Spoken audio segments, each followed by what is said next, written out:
Российская футбольная сборная – чемпион мира. Это реальность для национальной команды спортсменов с ампутированными конечностями. С 1998 года Россия четырежды выигрывала мировое первенство в этом виде, оставив далеко позади, например, команды Германии и Бразилии. Основа нынешней сборной – игроки чеченской команды «Ламаз-Ас», в переводе «Зов гор». Команда была создана в 2002 году при поддержке общественного фонда имени Ахмада Кадырова для помощи выжившим в обеих чеченских войнах. До сих пор в республике нередки случаи тяжелых ранений при взрывах старых мин-ловушек.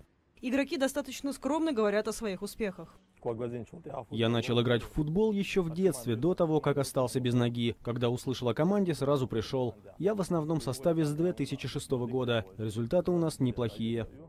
Между тем, команда – безусловный лидер и национального чемпионата. 2013 года и заканчивая 2017 годом наша команда постоянно выигрывает чемпионат России.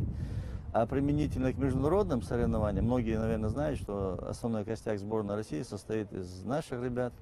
И вот самое большое достижение команды было это в 2014 году, когда в Мексике в составе сборной России наши ребята стали чемпионами мира.